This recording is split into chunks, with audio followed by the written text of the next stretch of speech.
Bueno, bienvenidos. Este es un ciclo de conversaciones de café sobre temas contemporáneos. La primera cosa que quisiera abordar es el cambio climático ha ido generando un clima de mucho mayor incertidumbre en todas las áreas productivas. El agro es una de ellas. Y sin embargo no siempre es claro qué es lo que tendríamos que hacer distinto si estuviera en nuestras manos. ¿Qué tendríamos que hacer distinto? Mirar un poquito más lejos. Sobre todo en las actividades productivas, los resultados son crueles, es decir, no podemos renunciar a determinados resultados productivos. Eso es el objetivo, es decir, estamos en una actividad que tiene que ser económicamente viable. Entonces, muchas veces, todos los diferentes actores nos concentramos en superar el día. Y uno empieza a perder esa perspectiva a mediano plazo, que es lo que tenemos que tener, sobre todo frente a los escenarios de cambio. En principio, lo que nosotros nos planteamos como empresa y como industria es entender la variabilidad climática y tratar un poco de enfocarnos en calcular el peor escenario, ¿no? Lo que se sugiere es aumentar la productividad por metro cuadrado del espacio, ¿no?, productivo, con la mayor cantidad de recursos controlados. Una vez que está eso en el papel, transmitir la necesidad que tenemos de ensamblarnos todos, ¿no? La academia y después la tecnología y los actores que estamos funcionando hoy, ¿no? Juntarlos a todos porque hay que seguir construyendo, porque es alimento. Básicamente es alimento. Y sin esto no va a andar. Puede andar con cualquier cosa que falte. Sin esto no va a funcionar. Primero, creo que es importante que el sector agro se vea como parte del problema y de la solución en relación al cambio climático. Y ahí, en clave de solución, creo que hay varias cosas. Una es todo el tema de edición génica, que está en Uruguay, pero quizás está en fases iniciales.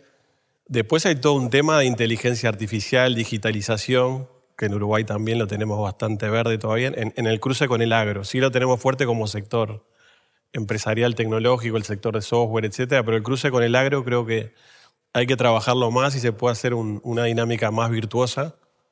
Y en ese sentido ahí está el desafío que decía Sebastián. Ese sistema teóricamente va a ser más intensivo, con un uso más eficiente de la energía, con un rol distinto de las personas en ese sistema.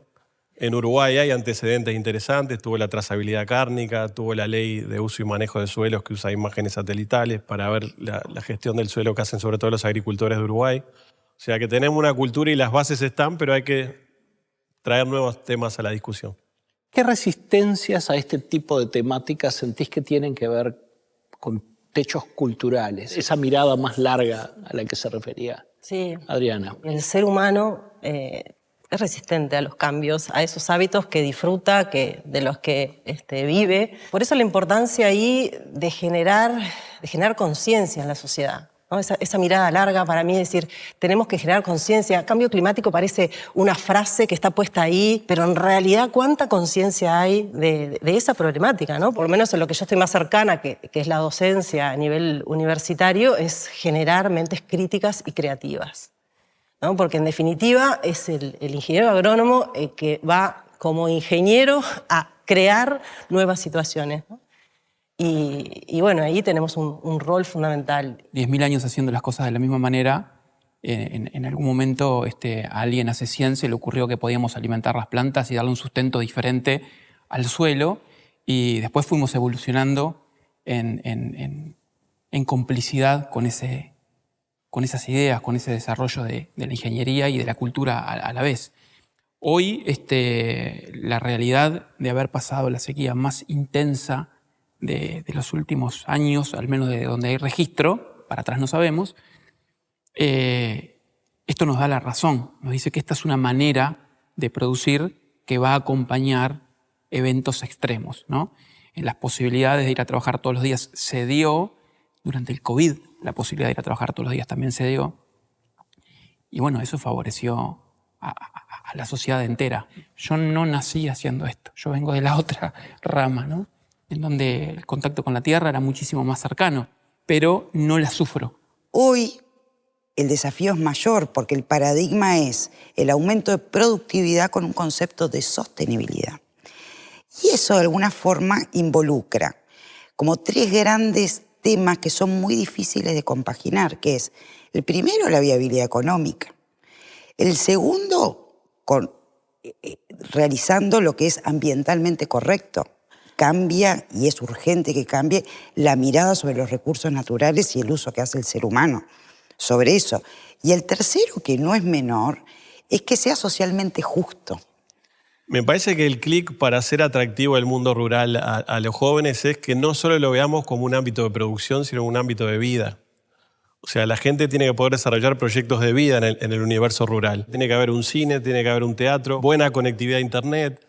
Hay un montón de cosas que tienen que estar asociadas que si ese entorno no es vivible, es poco atractivo. Entonces, está bien verlos de la producción, pero también veámoslo como un espacio de vida, de cultura, que tiene que desarrollar capaz que distintas tareas. Producir puede ser una, pero hay otras tareas que se pueden desarrollar en el universo rural. Hay gente que ya se está replegando por una vida más tranquila en el mundo rural, con una relación distinta con la naturaleza, pero mantienen el teletrabajo y mantienen vías de comunicación con el mundo de la ciudad. La capacidad del ser humano con la ciencia y su método científico es infinita de generar nuevas tecnologías. Uno puede imaginarse todas las plantas que producen alimentos de la tierra atrás de los vidrios y automatizado desde tu casa. Sin embargo, ¿es por ahí el camino? ¿Tenemos limitantes para hacer innovación, para aplicar todo ese conocimiento que la curiosidad humana continuamente está generando y aplicando? Ahí no está la limitante. Para mí, la limitante, que obviamente que me pone en una situación más difícil porque no tengo la solución, va en cuanto a cómo concebimos la sociedad. Eso es lo que tenemos que cambiar.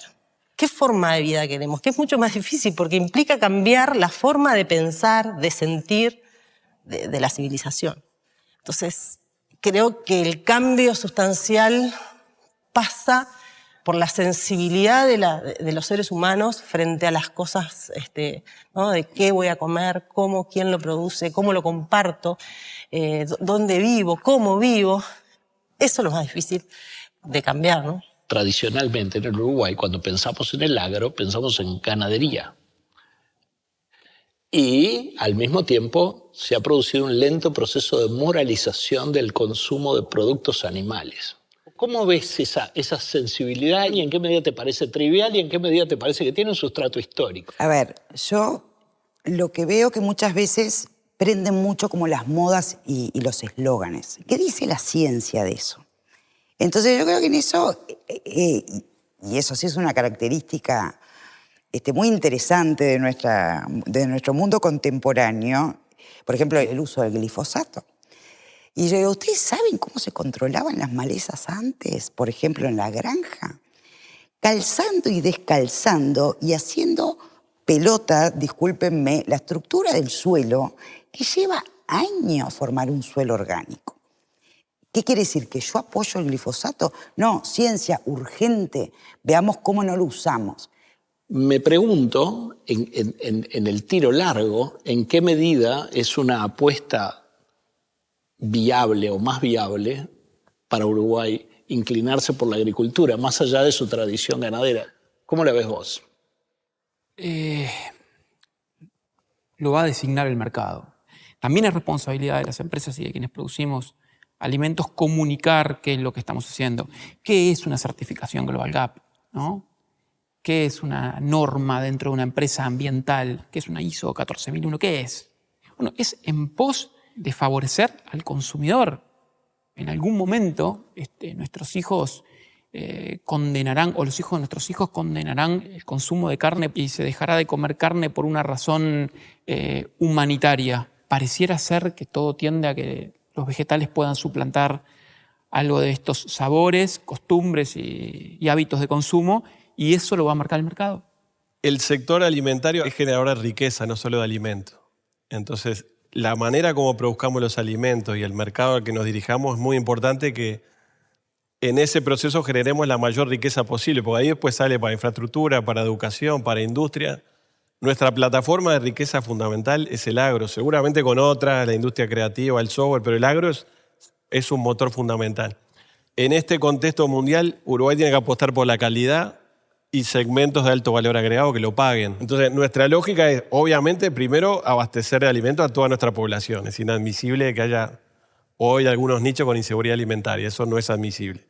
Cubierto eso, nuestra apuesta es a mercados de alto valor con una frontera ético-cultural que se va moviendo. Yo creo que el mercado pauta, pero la cultura también. Acá hablamos de muchas cosas de larguísimo aliento, muy simbólicas. ¿Qué cosas decís? De esto hay que hablar ya y no estamos hablando. De la soberanía alimentaria. Más allá de todo esto, el COVID nos pegó un piñazo fuerte. Hay un tema interesante que es para qué el Uruguay es competitivo. La granja no es competitiva en el Uruguay.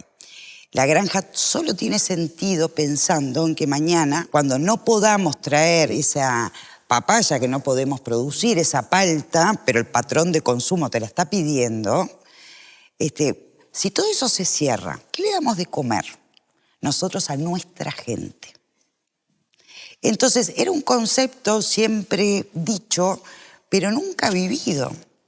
Y de verdad acá se cerró todo. Y si no estaba los sectores productivos nacionales, con sus pros y sus contras, nosotros no teníamos que comer. Eso no se lo tenés que explicar a un europeo, porque lo aprendió con las guerras. Y nosotros, que siempre yo por lo menos lo manejé, dije, uy, esto es soberanía alimentaria. Yo sigo preocupado por quién va a hacer el alimento, ¿no? Más que nada en el sector hortícola. No veo emerger. No conozco a nadie nuevo en 46 años de actividad. ¿Cómo vamos a rearmar esa trama? Porque la que conocimos, ¿sí? la que se gestó, desapareció o tiende a desaparecer. O sea, si vos me preguntás en qué pienso hoy, yo hoy pienso en hacer tomate. Pienso en hacer tomate y soy lechuguero toda la vida. Yo creo que ahí la palabra clave es la educación. El fruticultor, lo que sabe hacer es producir fruta. Ese fruticultor que quizá y no estoy exagerando, a los 12 años estaba de sol a sol en la quinta con su padre, en algún momento se dio cuenta que su hijo precisaba o tenía que tener disponibles otras herramientas. Entonces ahí la educación es fundamental y eso es cultural. Lo que permite generar conciencia es la cultura en la gente, desde el nivel que lo quieras y en el contexto que quieras. No es que no se visualice el problema, es que es muy difícil generar estrategias para transmitir esa preocupación. Bueno, muchas gracias a todos por participar de esta conversación, que es el puntapié inicial. Después espero que esto favorezca la discusión pública. Muchas gracias.